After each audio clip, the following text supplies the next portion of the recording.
प्यारे बच्चों, कैसे हैं आप सब? अच्छे हैं ना? तो आज आपकी मैम आपकी पाठ्य पुस्तक आकृति के पाठ 19 काम चोर, ठीक है, पाठ का भाषा ज्ञान कराएंगी। तो चलिए शुरू करते हैं। देखिए, भाषा ज्ञान में प्रश्न संख्या 9 दिया है। 3 पर्यायवाची शब्द लिखो। यानी हमें जो शब्द दिया है इसके 3 पर्यायवाची शब्द या समानार्थी शब्द लिखने हैं। तो देखिए, पानी का लिखेंगे जल, नीर, वार, ठीक है। अब दिन का देखिए, दिन का लिखेंगे दिवस, वासर और हो जाएगा हमारा वार, ठीक है। अब देखिए रात, रात का लिखेंगे रात्रि, निशा और रजनी, ठीक है। तो ये हमारे पर्यायवाची शब्द हुए। अब देखिए आगे दिया है हमारा विस्मयादि बोधक चिन्ह। देखिए, शोक, हर्ष, घृणा, आश्चर्य आदि भावों को प्रकट करने वाले शब्दों या वाक्यों के अंत में विस्मयादि बोधक चिन्ह लगाए जाते हैं। जैसे अरे, देखिए अरे के बाद दिया है विस्मयादि बोधक चिन्ह। वाह, इसमें भी विस्मयादि बोधक चिन्ह दिया है। ओह, आहा, हे राम, शाबाश इत्यादि। तो ये जो शब्द दिए हैं ये हमारे कौन से हैं? विस्मयादि बोधक शब्द हैं और ये विस्मयादि बोधक का चिन्ह होता है।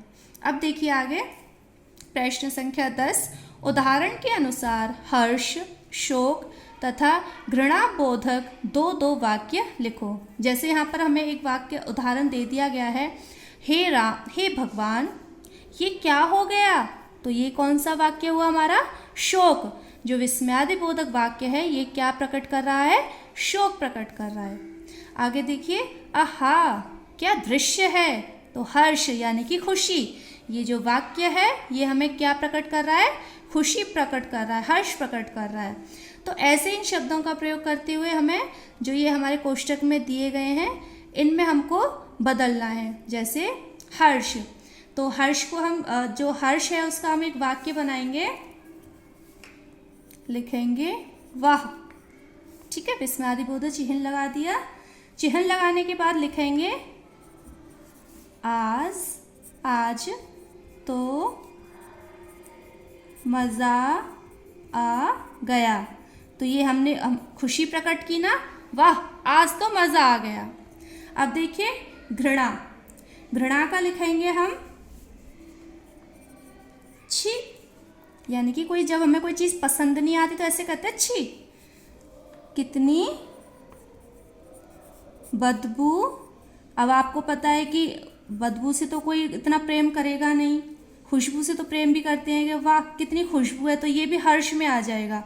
अब ये छी यानी कि गंदा है वो, खुशबू जो कितनी बदबू है, तो ये घृणा में आ गया। अब देखिए, अब हमें अगला वाक्य बनाना है, उसको बनाना है हमें शोक में, ठीक है। हाय बेचारा गरीब मर गया। तो देखो, जब कोई ख़त्म हो जाता है या कुछ गलत होता है तो हम उसको थोड़ा शोक के साथ बताते हैं ना, हाय बेचारा मर गया, या हाय कितनी दुखद घटना है ना। तो अब आगे देखिए, घ को भी हमें हर्ष में बताना है, हर्ष में बदलना है। उसी तरह घृणा और शोक। अब जैसे मैम ने आपको 3 हर्ष, घृणा, शोक के जो 3 वाक्य बना के दिखाए हैं, ऐसे ही आपको अब स्वयं से ही आगे के जो 3 शब्द दिए हैं, घृणा, हर्ष और शोक, ये आपको स्वयं से बनाने हैं। अब देखिए प्रश्न संख्या 11। उदाहरण के अनुसार दिए गए पुनरुक्त शब्दों का प्रयोग कर वाक्य बनाओ। उदाहरण, हाथों हाथ। तो यहाँ पर एक हाथों हाथ शब्द दिया है जिसका प्रयोग किया गया है, मेले में सारी जलेबियाँ हाथों हाथ बिक गई।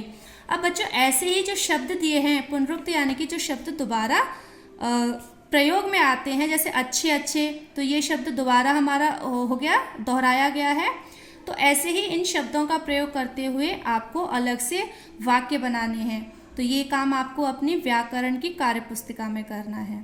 ठीक है, अब देखिए प्रश्न संख्या 12, अनेक शब्दों के स्थान पर एक शब्द लिखो, यानी कि वाक्यांश के लिए एक शब्द जो होता है वो हम यहाँ पर करेंगे। तो देखिए पहला है क, जो नया न हो, तो इसका हम करेंगे नया ना हो, प्राचीन।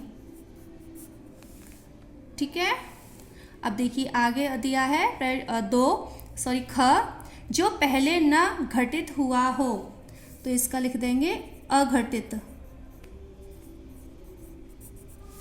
ठीक है, जो काम से जी चुराता हो, कामचोर। रोज होने वाला काम, दैनिक। सप्ताह में होने वाला, साप्ताहिक। ठीक है, तो ये थे आपके अनेक शब्दों के लिए एक शब्द।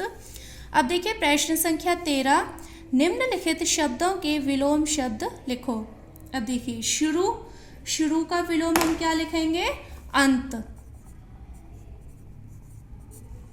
अब उसके बाद दिया है निश्चय का लिखेंगे संशय। तो बच्चों अब आगे के जो विलोम शब्द हैं इनके आपको स्वयं से जो शब्द दिए हैं इनके आपको स्वयं से विलोम लिखने हैं। अब देखिए प्रश्न संख्या 14, वाक्यों में प्रयोग करो। देखिए यहाँ पर कुछ शब्द दिए हैं, इन शब्दों का हमें वाक्य प्रयोग करना है। देखिए आदत का हम लिखेंगे वाक्य, मुझे दिन में सोने की आदत नहीं है। ठीक है, और आगे के जो शब्द दिए हैं अब इनका आपको स्वयं से वाक्य प्रयोग करना है। ठीक है, अब देखिए गतिविधि कार्य, बच्चों को घर के कामों में मदद करनी चाहिए या नहीं, अपने सुझाव दो। तो ये तो आप खुद समझिए कि आपको घर में जो काम मम्मी करती हैं आपको उनकी सहायता करनी चाहिए या नहीं करनी चाहिए। आगे देखिए, बटालियन और कोर्ट मार्शल का अर्थ अपनी अध्यापिका जी से समझो। तो देखिए बच्चों, बटालियन होता है कि एक जो फोर्स होती है, जो हमारी थल सेना की, मतलब कोई भी फोर्स हो, वो एक टुकड़ा, जो उनकी एक टुकड़ी होती है, तो वो एक बटालियन कहलाता है। उनका जो एक फोर्स का ग्रुप होता है वो एक बटालियन होता है, उसको बटालियन कहते हैं। और कोर्ट मार्शल होता है एक तरीके का कोर्ट होता है कि अगर कोई भी आर्मी में होता है तो अगर वो आर्मी के जो अनुशासन होते हैं, अगर वो अनुशासन के खिलाफ कुछ काम करता है या कोई अपराध करता है तो उसको कोर्ट मार्शल जो कोर्ट है वो उसको सज़ा सुनाता है। ठीक है, तो आगे है, आप कौन सी सब्जी खाते हैं, सूची बनाओ। तो यहाँ पे कुछ पंक्तियाँ लिखी हुई हैं, आप पंक्तियाँ बनी हुई हैं, आपको जो सब्जी पसंद है, जो सब्जी आप खाते हो वो आपको इसमें लिखना है। तो अब आपका गृह कार्य है कि आपको पृष्ठ संख्या 115 और 116 पर प्रश्न संख्या 9, 10, 12, 13, 14 और गतिविधि कार्य आपको अपनी किताब में ही करना है, और प्रश्न संख्या 11 आपको अपनी व्याकरण की कार्य पुस्तिका में करना है। ठीक है।